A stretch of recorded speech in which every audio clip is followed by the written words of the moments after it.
Assalamualaikum warahmatullahi wabarakatuh. Salam sejahtera untuk kita semua. Om Swastiastu, Namo Buddhaya, salam kebajikan. Shalom, semoga kita semua selalu diberikan rezeki yang lancar, kesehatan yang baik, dan umur yang panjang oleh Sang Pencipta.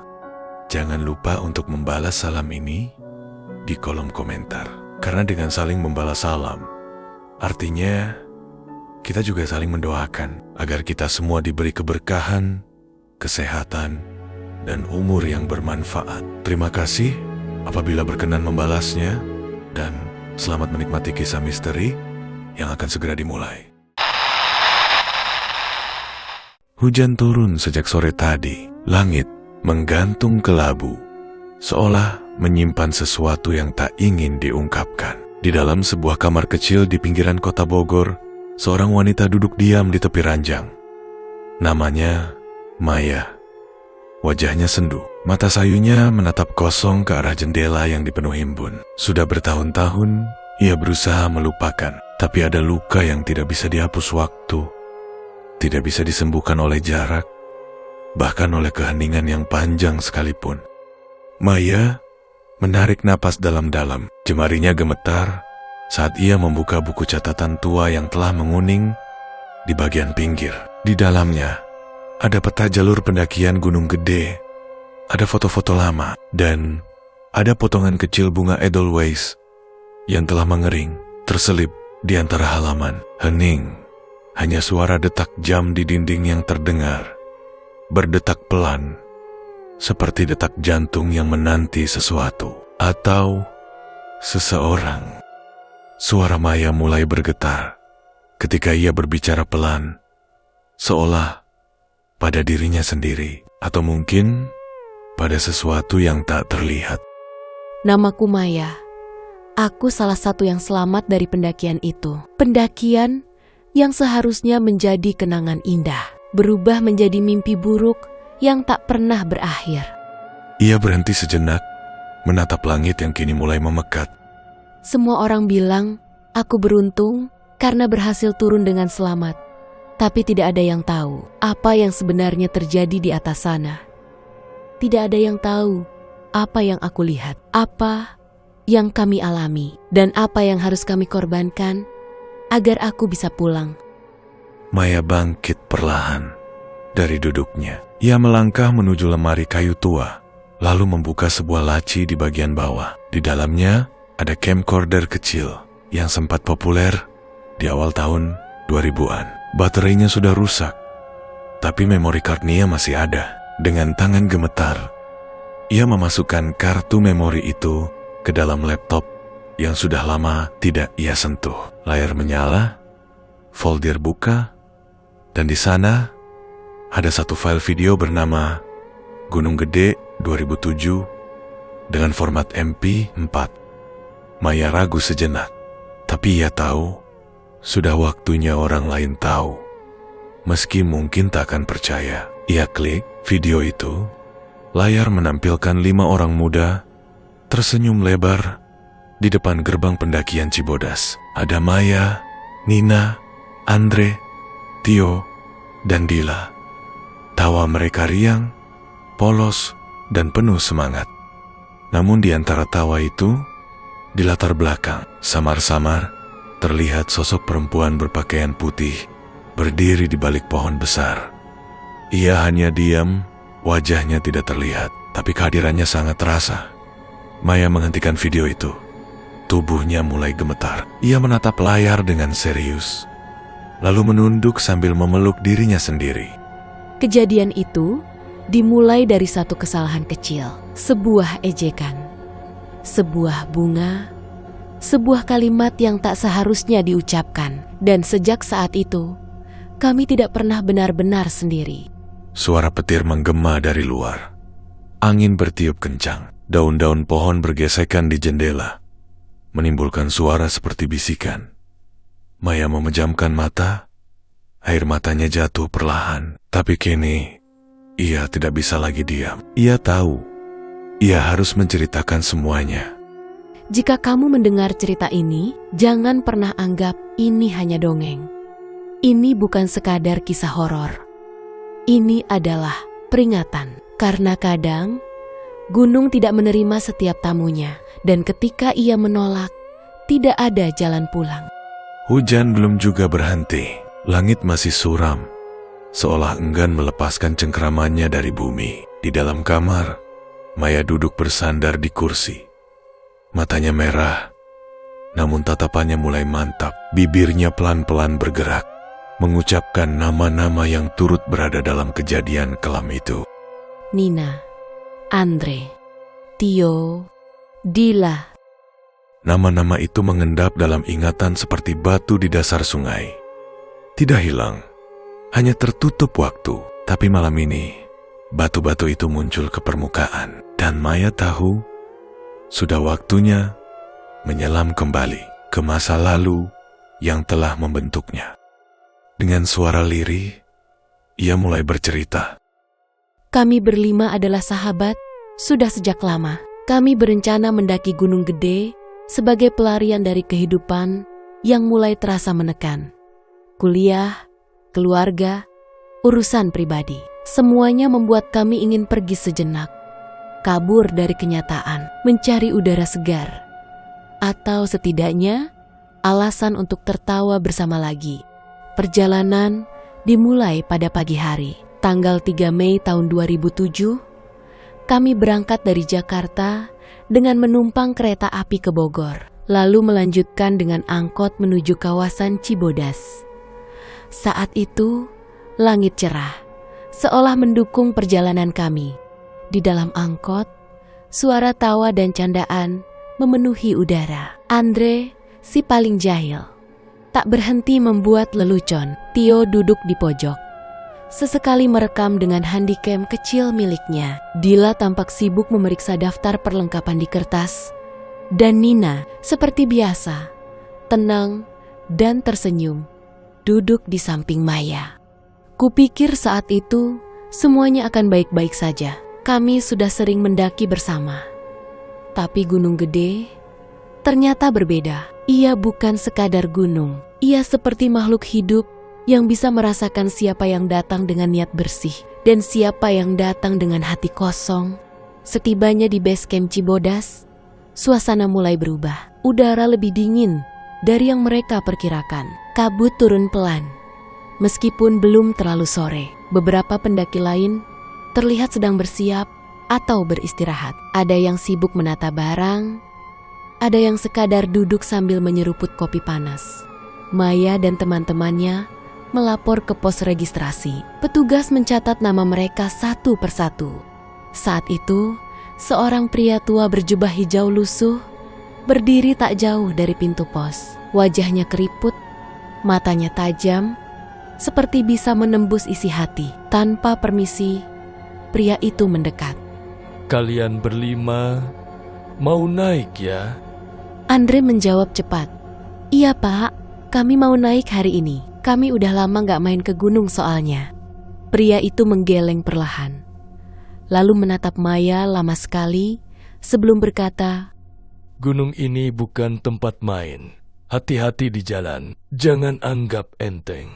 Jangan ambil apapun yang bukan milik kalian. Dan jangan pernah panggil mereka, meskipun kalian merasa sendirian. Semua terdiam sejenak. Dila tersenyum kikuk, mencoba mencairkan suasana. Maksudnya, mereka siapa pak? Tapi pria itu tidak menjawab. Ia hanya memalingkan wajah, lalu berjalan perlahan menuju hutan, tanpa menoleh lagi. Andre tertawa kecil. Wah, kayak adegan pembuka film horor ya. Asli serem. Mereka hanya menganggapnya angin lalu. Setelah persiapan selesai, mereka mulai mendaki. Langkah-langkah mereka menyusuri jalur berbatu yang licin karena sisa hujan semalam. Akar-akar pohon mencuat dari tanah, menciptakan rintangan kecil di setiap meter perjalanan. Perjalanan menuju pos pertama di Telaga Biru berlangsung lancar. Mereka sempat berhenti untuk minum dan mengambil gambar. Danau kecil itu terlihat tenang, tapi airnya begitu jernih dan dalam. terlalu dalam untuk sesuatu yang ukurannya hanya seperti kolam. Tio merekam video dan berkata pada kameranya, "Ini telaga biru.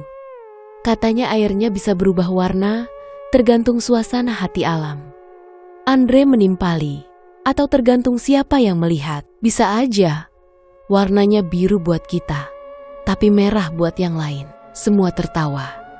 Tapi Maya tidak. Ia merasa ada sesuatu yang mengawasi dari balik pepohonan.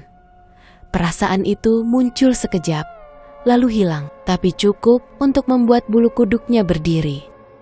Perjalanan berlanjut ke pos Rawa Gayonggong. Di sini, tanah mulai becek, lintah kecil menempel di sepatu mereka, dan kabut mulai naik perlahan dari dasar hutan. Di tengah perjalanan, mereka sempat bertemu dengan sekelompok pendaki lain yang hendak turun.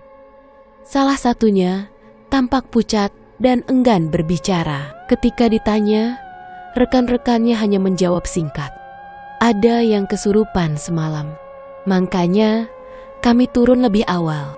Kalian hati-hati ya." Kata-kata itu menggantung di udara, tidak dijawab. Maya hanya menatap langkah mereka menjauh. Hatinya semakin tak tenang. Tapi ia tetap berjalan, tak ingin terlihat lemah. Menjelang sore, mereka sampai di air panas. Uap mengepul dari sela bebatuan, menciptakan pemandangan yang mistis namun indah. Suara gemericik air terdengar menenangkan. Disinilah mereka memutuskan untuk beristirahat sebentar. Nina duduk di dekat aliran air, membuka bekal. Maya duduk di sebelahnya, menatap langit yang mulai tertutup kabut. "Kamu yakin ini tempat yang bagus buat refreshing?" tanya Nina setengah bercanda. Maya tersenyum, tapi matanya tak lepas dari hutan di seberang aliran air. "Entahlah, tapi rasanya gunung ini punya cara sendiri untuk menyambut kita." Dan Maya benar, gunung gede memang punya caranya sendiri, cara yang tak akan pernah mereka lupakan. Sore di Gunung Gede mulai terasa berbeda. Kabut perlahan turun dari sela-sela pepohonan, menebal dengan sunyi yang menyesakkan. Suara burung yang biasanya masih terdengar menjelang malam, kini menghilang. Yang tersisa hanyalah suara aliran air panas yang mendesis pelan di kejauhan, seperti bisikan yang tertahan. Kelima pendaki itu, Maya, Nina, Andre, Tio, dan Dila masih beristirahat di tepi sungai kecil yang mengalirkan air panas dari mata air belerang. Mereka tampak lelah, namun masih tertawa dan bercanda untuk mengusir dingin dan ketegangan yang mulai menyelimuti suasana. Andre membuka botol minumnya, lalu menyenggol lengan Tio. "Bro, nanti malam kita bikin api unggun ya, biar kayak di film-film." Tio yang tengah sibuk mengecek baterai handicamnya mengangguk setuju. "Gas bro, sekalian nanti gue rekam footage malam, siapa tahu dapat yang mistis, kan seru." Maya hanya tersenyum kecil mendengarnya, tapi jauh di dalam hatinya ia mulai merasa gelisah, bukan karena kelelahan, tapi karena firasat. Entah kenapa, sejak tiba di jalur air panas tadi, ia merasa langkah mereka seolah diikuti. Seperti ada yang memperhatikan dari balik kabut, tapi tidak pernah benar-benar terlihat. Nina mendekat, lalu duduk di samping Maya. "Kamu kelihatan gelisah dari tadi. Kenapa?" Maya menatap kosong ke arah hutan di seberang sungai. "Kamu ngerasa nggak? Tempat ini sunyi banget, bahkan lebih sunyi dari biasanya. Kayak terlalu sunyi." Nina ikut memperhatikan sekeliling, lalu mengangguk pelan. "Iya, aku juga ngerasa. Tapi mungkin karena kabut makin turun, suara juga jadi tertahan." Mereka berdua saling pandang sejenak. Tidak ada yang bicara lagi, tapi keheningan itu terasa seperti peringatan. Menjelang petang, mereka melanjutkan perjalanan menuju pos berikutnya, yaitu pos kandang badak. Jalur mulai menanjak tajam, dan akar-akar pohon besar menutupi hampir seluruh jalan. Tanah becek, licin, dan beberapa kali membuat mereka tergelincir. Di tengah perjalanan, Tio berhenti tiba-tiba. Kalian denger nggak? Semua terdiam. Mereka menajamkan telinga. Beberapa detik berlalu. Tapi tidak ada suara yang terdengar. Hanya napas mereka yang terdengar berat dan terputus-putus. Tadi gue kayak denger suara ketawa. Kecil banget, tapi berasa deket, kata Tio sambil melihat ke sekeliling. Andre tertawa. Yaelah, paling suara perut lu yang lapar kali. Langit mulai gelap saat mereka tiba di pos kandang badak. Mereka memutuskan untuk bermalam di sana. Tenda didirikan, api unggun dinyalakan, dan makanan mulai dipanaskan. Suasana sedikit mencair, canda dan obrolan kembali terdengar di antara kepulan asap dan aroma mie instan. Namun, suasana kembali berubah ketika Andre membuka ranselnya dan mengeluarkan sesuatu dari dalam jaketnya. Nih, lihat, gue dapat oleh-oleh dari tadi siang, katanya bangga sambil memperlihatkan setangkai edelweiss yang baru saja dipetik. Dila kaget dan langsung menoleh. Serius kamu metik bunga itu? Gila kamu Andre, itu bunga dilindungi, kita bisa kena sanksi nanti. Andre hanya tertawa, mengabaikan peringatan itu. Santai aja, cuma satu doang kok. Lagian, buat kenang-kenangan. Nanti gue mau kasih ke pacar gue, biar katanya romantis. Tio mengangkat kamera dan merekam Andre sambil berkata ke arah lensa. Inilah contoh pendaki nakal. Kalau nanti kena karma, jangan nyalahin alam bro. Tapi saat Tio melihat hasil rekamannya, beberapa menit kemudian, ia terdiam. Alisnya mengerut. Ia memutar ulang klip itu berulang-ulang. Tadi ada yang dengar suara aneh nggak waktu gue rekam? Andre menoleh. Suara apaan? Tio memutar ulang video itu sambil menaikkan volume. Di latar belakang video, terdengar suara gamelan pelan, seperti alunan musik yang mengalun dari kejauhan. Tapi tidak ada satupun dari mereka yang mendengarnya saat sedang direkam. Dila menelan ludah. Itu beneran. Tadi kita nggak dengar apa-apa kan? Maya merasakan jantungnya berdetak lebih cepat. Ia tahu suara itu bukan kebetulan. Dan lebih dari itu, suara gamelan biasanya mengiringi ritual atau prosesi. Tapi siapa yang melakukannya di tengah hutan seperti ini? Malam semakin larut. Mereka mencoba tidur di dalam tenda. Tapi angin bertiup kencang. Suara ranting bergesekan seperti kuku-kuku mencakar tenda. Dila gelisah sepanjang malam. Ia mengigau, memanggil nama seseorang yang tidak mereka kenal. Ibu, jangan tinggalkan aku di sini. Ibu, maafkan aku. Nina membangunkannya dengan panik. Saat bangun, Dila berkeringat dingin. Matanya melotot, tubuhnya menggigil. Tadi aku mimpi, ada wanita pakai kebaya. Mukanya hancur, serem banget. Dia nangis, terus dia bilang, kita sudah ganggu tempatnya. Tio yang duduk di pojok tenda menelan ludah. Jangan-jangan suara gamelan tadi ada hubungannya sama dia. Mendadak mereka semua terdiam. Dan di luar tenda, samar-samar terdengar suara langkah kaki memutari perkemahan.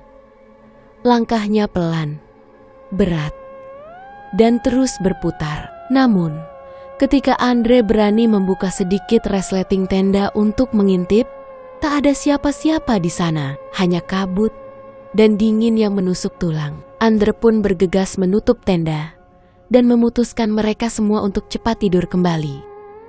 Keesokan paginya, kejadian yang lebih aneh terjadi. Dila ditemukan duduk sendiri di luar tenda. Pakaiannya kotor, kakinya penuh lumpur, tangannya menggenggam sesuatu. Ketika Maya mendekat untuk melihat, benda itu adalah setangkai edelweiss. Namun, mereka semua tahu, tidak ada yang keluar tenda malam itu, dan tidak ada seorang pun yang menaruh bunga di sana. Dila hanya berkata lirih, nyaris tidak terdengar. Aku nggak bisa pulang. Kabut pagi itu begitu tebal, seakan-akan menyembunyikan sesuatu dari pandangan manusia. Matahari belum benar-benar muncul. Meskipun waktu sudah menunjukkan pukul 6 lewat, udara di kandang badak lebih dingin dari biasanya. Bahkan bagi kelima pendaki itu, dinginnya terasa seperti merayap masuk ke dalam kulit, menusuk sampai ke tulang. Dila duduk memeluk lututnya di dekat sisa api unggun semalam. Matanya kosong, wajahnya pucat. Sesekali tubuhnya menggigil, meski api kecil masih berusaha bertahan dari tiupan angin gunung yang tak kenal ampun. Maya menghampirinya, membawa secangkir teh hangat. "Dil, minum dulu, biar badanmu gak drop." Dila tak menjawab. Matanya tetap terpaku ke arah hutan di balik kabut. Jemarinya masih menggenggam erat setangkai Edelweiss yang entah bagaimana bisa muncul di tangannya tadi pagi. Nina menoleh ke Maya. Wajahnya juga cemas. "Aku gak yakin kita harus lanjut ke puncak. Lihat Dila, dia bahkan gak sadar sepenuhnya." Andre yang sedang membereskan karirnya hanya mendengus. "Kita udah sejauh ini, sayang kalau gak sampai puncak. Lagi pula, siapa tahu abis lihat pemandangan dari atas, moodnya Dila bisa balik." Maya berdiri perlahan. "Ini bukan soal mood, ini soal firasat." Tio menimpali dengan suara pelan. "Gue juga agak ragu. Semalam kita semua ngerasa aneh kan? Gamelan, suara langkah, mimpi Dila. Dan sekarang dia kayak gak sepenuhnya sadar." Andre berdiri, menyandang ransel dengan tegas. "Kita cuma capek, itu doang. Banyak pendaki juga ngalamin hal kayak gitu. Kelelahan bikin otak mainin persepsi, jangan keburu panik." Maya ingin membantah, tapi sesuatu dalam dirinya ragu. Antara logika dan insting, ia berada di tengah pusaran. Namun, keputusan diambil. Mereka tetap mendaki. Perjalanan menuju puncak Gunung Gede dari kandang badak adalah jalur terberat. Tanjakan semakin curam, bebatuan semakin besar, dan akar pohon mencuat liar dari permukaan tanah. Kabut menebal setiap meter yang mereka lalui, membuat jarak pandang hanya beberapa meter ke depan. Langkah mereka berat, bukan hanya karena medan, tapi karena rasa takut yang menggantung diam-diam. Tio terus memegang handi jamnya, tapi kali ini tak ada candaan atau narasi lucu seperti biasanya. Ia hanya merekam dalam diam. Kadang kamera diarahkan ke hutan, kadang ke belakang, seolah ia merasa akan ada sesuatu yang muncul sewaktu-waktu. Sekitar 1 jam berjalan, mereka sampai di kawasan Surya Kencana, sebuah padang rumput luas yang biasanya indah dan memesona. Tapi hari itu, Surya Kencana tampak seperti dataran asing yang terperangkap dalam mimpi buruk. Padang itu diselimuti kabut pekat, tanaman Edelweiss tumbuh liar di segala penjuru. Namun warnanya kusam, hampir kelabu. Tidak ada sinar matahari yang menembus awan, tidak ada burung, tidak ada suara serangga. Hening, seperti dunia yang lupa bernapas. Mereka berhenti di tengah padang. Tio mengarahkan kameranya ke barat, lalu membeku. "Tunggu, kalian lihat itu." Mereka menoleh. Di kejauhan, samar-samar tampak sesosok wanita berkebaya putih, berdiri diam di antara Edelweiss, membelakangi mereka. Rambutnya panjang, tubuhnya tidak bergerak. Kabut mengelilinginya seperti tirai. Maya mencengkeram lengan Nina. "Apa kamu juga lihat?" Nina mengangguk perlahan. Matanya membesar, nafasnya tercekat. Tiba-tiba, sosok itu bergerak, perlahan, sangat perlahan, hingga akhirnya menghadap ke arah mereka. Wajahnya tidak ada, hanya kulit putih mulus, rata, tanpa mata, tanpa hidung, tanpa mulut. Dan detik berikutnya, ia lenyap, hilangkan dalam kabut begitu saja. Teriakan Andre memecah keheningan. "Kita harus pergi dari sini, sekarang juga." Tapi sebelum langkah pertama diambil, Dila tiba-tiba berteriak kencang. Tubuhnya kejang, matanya terbalik ke atas. Suaranya berubah menjadi berat, bukan suara perempuan. Kalian telah menginjak batas. Kalian telah mengganggu tempat kami. Andre dan Tio menahan tubuh Dila yang mulai meronta hebat. Maya panik, berusaha membaca doa dalam hati. Nina menangis, sujud di tanah. Maaf, kami tidak tahu. Dila mendongak, tertawa panjang. Suaranya menggelegar seperti datang dari banyak mulut. Edelweiss bukan untuk kalian. Suara gamelan bukan untuk kalian. Dan tempat ini bukan untuk kalian. Tiba-tiba, angin bertiup kencang. Kabut bergerak cepat dari segala arah. Suara-suara gamelan terdengar lagi.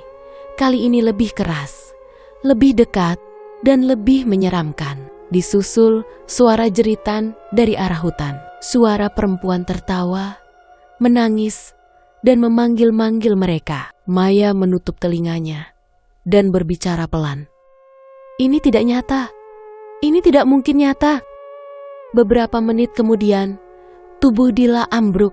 Dia pingsan. Andre berteriak. Ia memeluk Dila erat-erat. Gue salah. Semua ini salah gue. Mereka akhirnya berbalik. Tidak jadi ke puncak. Bukan karena lelah, tapi karena teror telah benar-benar menyentuh mereka. Tio menyimpan kamera. Tapi sebelum dimasukkan ke dalam tas, ia melihat rekaman terakhir. Sosok wanita tanpa wajah itu masih terekam. Tapi kali ini, ia tidak sendiri. Di belakangnya ada puluhan sosok lain. Diam, berdiri, menatap ke arah kamera. Mereka bukan bayangan. Mereka nyata. Langkah-langkah mereka terhuyung.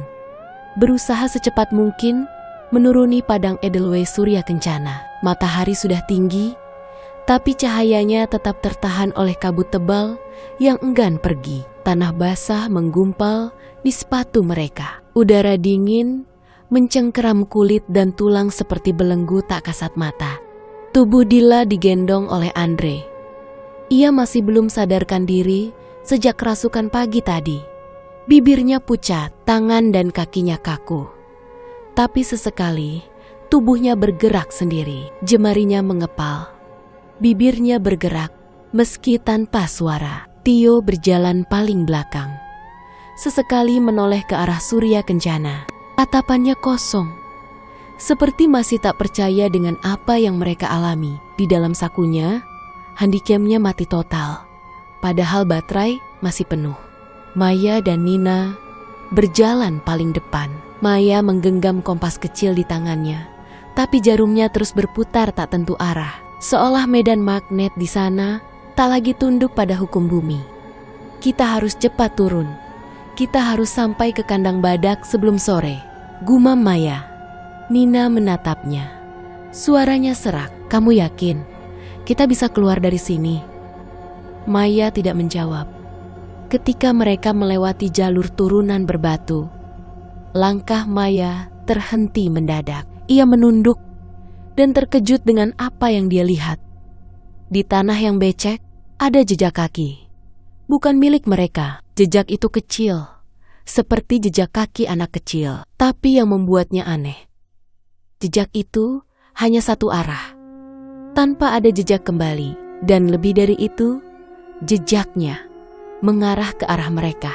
Tio menghampiri dan ikut melihat. Ini jejak baru. Tapi dari mana asalnya? Andre yang kelelahan hanya menggeleng. Mungkin pendaki lain, tapi Nina membantah cepat. Nggak mungkin. Tadi pagi kita nggak lihat siapa-siapa di Surya Kencana. Lagian, itu jejak anak kecil.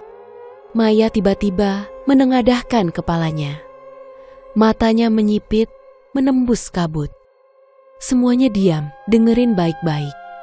Mereka semua terdiam, dan saat itu terdengar suara.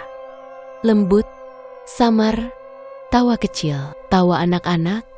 Namun, suara itu datang dari atas pohon. Mereka semua menengadah, dan tak melihat apapun, sampai akhirnya Tio menunjuk ke dahan tertinggi salah satu pohon. Itu Itu apa? Di atas dahan, berdiri seorang anak kecil, memakai pakaian putih, kepalanya menunduk, tangannya menggantung di sisi tubuh. Ia berdiri diam, tak bergerak, di tempat yang tak mungkin bisa dijangkau manusia. Lalu, kepalanya mendongak dan wajahnya adalah wajah Dila. Wajah yang sama persis dengan senyum lebar, terlalu lebar untuk ukuran manusia. Anak itu lalu meloncat dan menghilang di balik kabut sebelum menyentuh tanah. Mereka semua panik, langkah mereka berubah menjadi lari. Meskipun jalur curam dan licin, beberapa kali hampir tergelincir. Tio bahkan sempat terjatuh dan lututnya terluka, tapi tidak ada yang berani berhenti. Hukum alam telah terganggu dan kini gunung sedang menyeimbangkan kembali dirinya. Mereka akhirnya tiba kembali di kandang badak menjelang sore. Tapi pos itu tidak seperti sebelumnya. Tenda mereka sudah tidak ada. Semua peralatan yang mereka tinggalkan seperti kompor, matras, sleeping bag, semuanya lenyap seolah tak pernah ada. Yang tersisa hanyalah lingkaran hitam bekas api unggun. Tapi di tengah lingkaran itu ada sesuatu yang membuat darah mereka membeku. Setangkai edelweiss ditancapkan di tengah bekas api itu, berdiri tegak, dan di bawahnya tergeletak pita merah kecil dengan sulaman nama Andre. Andre terdiam, kakinya mundur perlahan. Itu pita bekas bungkus kado yang gue bawa buat pacar gue, yang gue simpan di carrier. Tio menoleh cepat. Lo yakin lo nyimpen di dalam carrier? Andre mengangguk. Iya. Di bagian paling dalam. Tadi pagi masih ada. Maya perlahan berkata, berarti ada yang buka carrier kamu dan naruh pita itu di sini, bareng edelweiss yang kamu petik. Suasana menjadi hening. Hutan sekitar seperti menahan napas. Angin berhenti, tidak ada burung, tidak ada serangga. Hanya edelweiss itu berdiri seperti penanda kubur. Dila mulai menggeliat, matanya terbuka. Tapi kali ini, ia sadar. Ia memeluk Maya sambil menangis. Aku lihat semuanya waktu aku gak sadar. Aku lihat mereka, semuanya. Mereka seperti bayangan, tapi juga nyata. Mereka menangis, marah, tapi juga menunggu. Maya mengelus punggung Dila. Mereka siapa, Dil? Dila menggeleng. Suaranya gemetar. Harus dibayar. Setiap yang diambil harus dikembalikan. Nina menatap Andre. Kita harus balikin bunganya. Andre terdiam. Tapi udah layu. Gimana cara ngembaliinnya? Dila menoleh pelan. Matanya menatap kosong ke arah kabut. Mereka gak minta bunga itu balik. Semua menoleh padanya. Terus mereka minta apa? Tanya Tio. Dila menjawab pelan. Mereka minta penyeimbang. Satu yang pergi, satu yang tinggal. Langit perlahan berubah warna. Senja yang biasanya hangat, kini berubah menjadi kemerahan pekat, seperti genangan darah di cakrawala. Kabut menebal kembali. Angin bertiup menderu, hutan mulai berbisik. Dan kelima pendaki itu sadar, mereka tak akan bisa turun semua. Seseorang di antara mereka harus membayar. Itulah hukum alam. Senja berubah menjadi malam dengan cepat. Langit tidak menampakkan bintang, seolah seluruh angkasa ditelan amarah gunung. Suara alam yang biasanya tenang dan menenangkan, kini berubah menjadi bisikan-bisikan aneh yang saling bersahutan.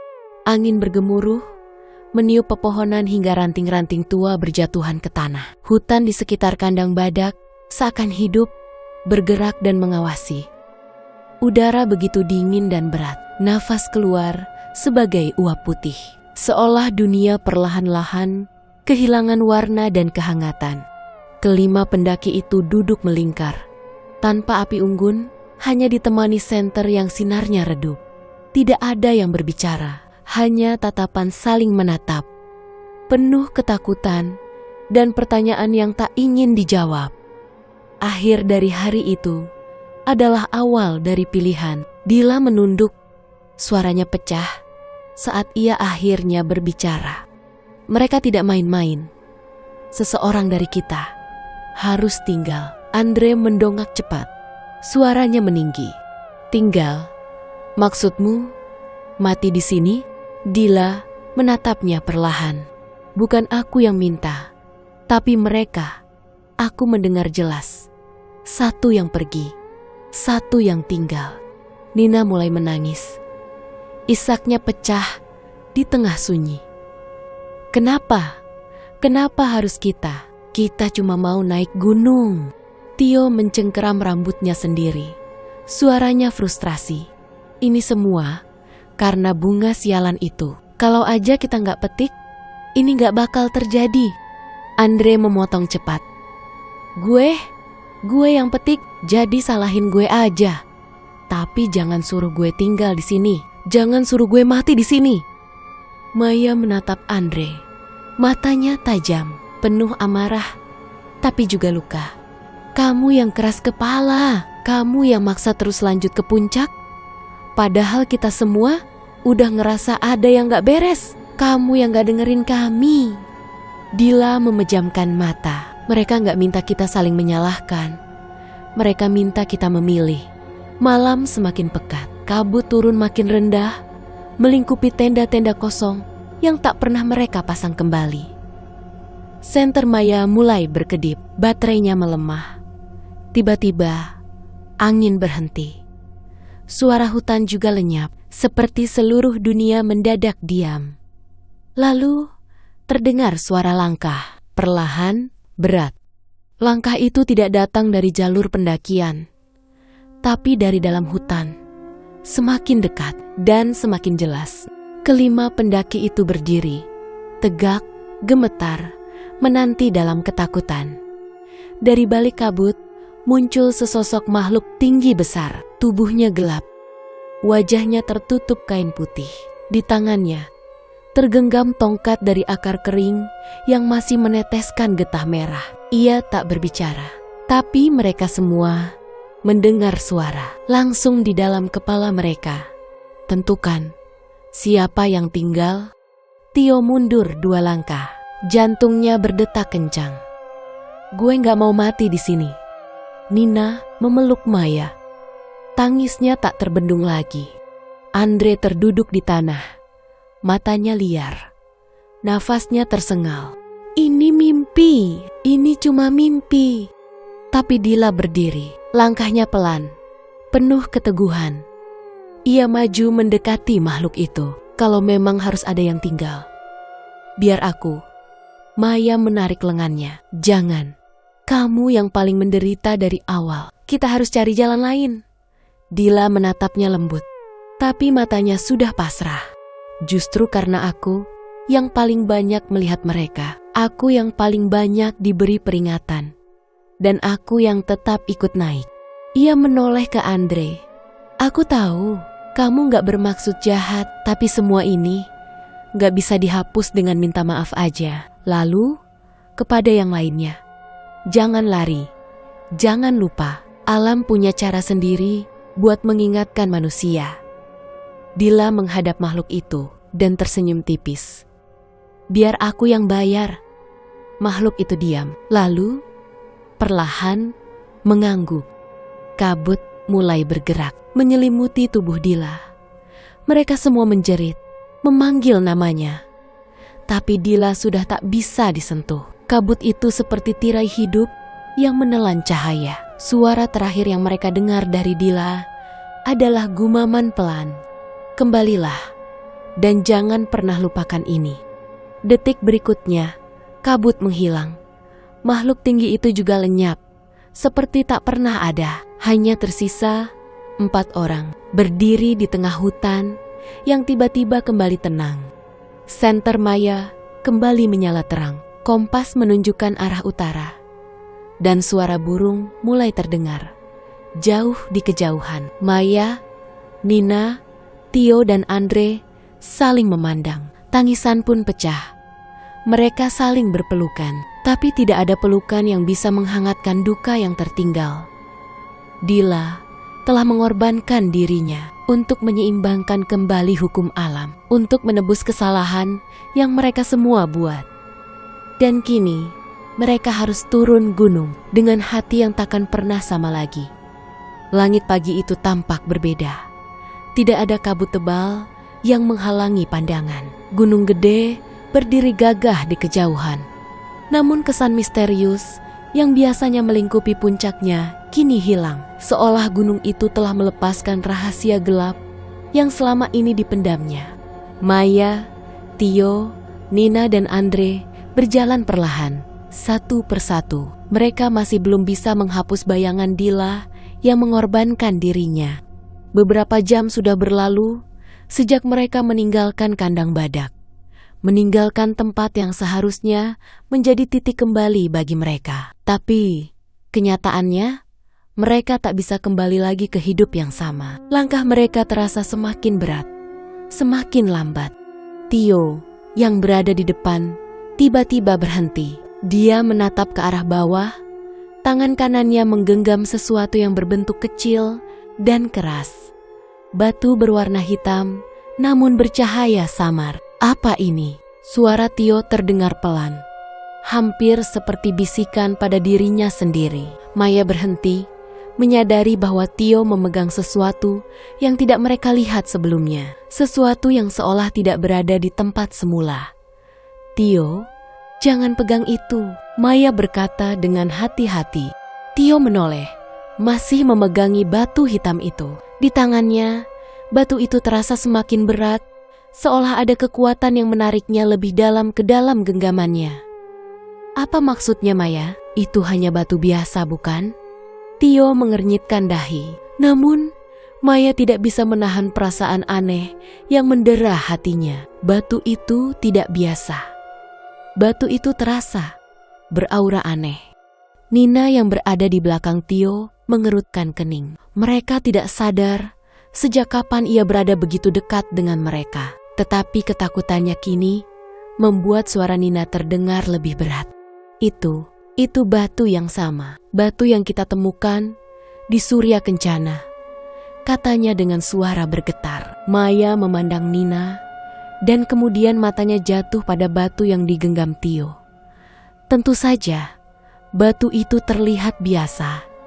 Tetapi ada sesuatu yang tak bisa dijelaskan. Batu itu datang dari tempat yang tak seharusnya kita temui. Kita harus buang batu itu sekarang, kata Maya. Tio memandangnya dengan kebingungannya. Dia ingin melempar batu itu, tetapi tangan dan tubuhnya seperti terikat. Batu itu menguatkan cengkramannya pada dirinya. Gue gak ngerti, tapi gue merasa ada yang gak beres, Maya. Jawab Tio. Suaranya mulai tegang. Keempatnya terdiam, tidak ada suara, hanya angin yang berhembus lembut. Keheningan itu terasa berat, menekan dada mereka. Keempatnya kembali melanjutkan langkahnya, meskipun dengan hati yang dipenuhi pertanyaan. Semua perasaan mereka kini tercampur. Rasa kehilangan Dila, rasa takut yang tak terungkapkan, dan perasaan bahwa mereka masih terperangkap dalam hukum yang tak mereka mengerti. Akhirnya, mereka mencapai jalan setapak yang lebih luas. Mereka sudah lebih dekat ke base camp. Meskipun mereka tahu, meski fisik mereka akan sampai di sana, jiwa mereka takkan pernah sampai sepenuhnya. Tio berhenti sesaat dan memandang puncak gunung gede yang masih membayang di kejauhan. Lalu ia berbicara. Kali ini suaranya jauh lebih tenang, meskipun masih ada ketegangan yang menggantung. Apa yang harus kita lakukan sekarang? Kita sudah kehilangan Dila, tapi apakah kita benar-benar bisa kembali ke kota tanpa merasakan perasaan ini? Maya menatap Tio dalam-dalam. Ia menghela napas panjang, berusaha untuk menenangkan dirinya. Dia sudah memikirkan banyak hal, tetapi tak ada jawaban yang memuaskan. Aku gak tahu, Tio, jawab Maya pelan. Tapi kita harus mencoba untuk hidup dengan kenangan ini. Untuk Dila. Dan untuk apa yang sudah kita lewati. Nina menyeka air matanya yang mulai turun. Dia mencoba tersenyum, meskipun hatinya masih terasa kosong. Tapi kita gak bisa hidup seperti dulu kan? Kita nggak akan pernah sama lagi, kata Nina dengan suara terisak. Aku nggak tahu bagaimana cara hidup setelah semua yang kita alami di sana. Andre, yang sejak tadi terdiam, akhirnya berbicara dengan suara pelan. Mungkin kita nggak harus sama lagi, Nina. Tapi kita harus tetap hidup. Itu yang Dila mau. Itu yang harus kita ingat. Dia memilih untuk tinggal di sana. Jadi kita yang harus melanjutkan hidup. Kita nggak bisa menyerah. Keempatnya terdiam. Kata-kata Andre bagaikan pukulan yang menembus ketegangan di antara mereka. Mungkin memang benar. Dila telah memilih jalan pengorbanannya. Dan mereka yang selamat harus tetap melangkah. Mereka melanjutkan perjalanan dengan perasaan yang berbeda. Tak ada lagi obrolan ringan. Tak ada tawa, hanya langkah-langkah kaki yang menggema di jalan setapak menuju base camp, yang kini tampak semakin dekat. Namun, entah bagaimana, mereka merasakan ada sesuatu yang terus mengikutinya. Ada sesuatu yang tak bisa mereka lepaskan. Tio akhirnya mengangkat batu hitam itu sekali lagi. Sambil melangkah, ia mengamati batu tersebut. Kemudian dengan hati-hati, melemparkannya jauh ke jurang. Batu itu melayang sejenak sebelum menghilang dalam gelapnya jurang yang menganga. Semoga itu adalah keputusan yang benar, Tio bergumam, seolah berbicara pada dirinya sendiri. Saat mereka tiba di base camp, langit sudah sepenuhnya gelap. Mereka disambut oleh angin yang lebih dingin dan suasana yang hampa. Tidak ada pendaki lain yang terlihat. Keempatnya duduk di depan tenda mereka yang hancur, mencoba menyusun kembali kehidupan mereka yang baru. Maya menatap ke arah puncak Gunung Gede untuk terakhir kalinya. Kita pulang. Tapi kita nggak bisa lupakan ini kan? Tanyanya tanpa mengharap jawaban. Semua diam, tidak ada yang menjawab. Namun mereka semua tahu jawabannya. Mereka akan kembali ke kota. Tetapi bayangan Gunung Gede, bayangan Dila, dan bayangan hukum alam yang tak terjelaskan itu akan selalu mengikuti mereka. Keempatnya berkemas dengan perasaan tak terungkapkan, perasaan yang terlalu berat untuk dibicarakan, namun terlalu nyata untuk diabaikan. Mereka tahu, perjalanan mereka di Gunung Gede mungkin telah berakhir, tetapi perjalanan batin mereka baru dimulai. Terima kasih telah mendengarkan cerita misteri kami hingga akhir. Jika kamu menyukainya, dukung kami dengan like dan subscribe. Ambil sisi positif dari kisah ini sebagai pelajaran dan buang sisi negatifnya jauh-jauh. Sampai jumpa di cerita selanjutnya. Dan tetaplah waspada karena misteri bisa muncul dari mana saja.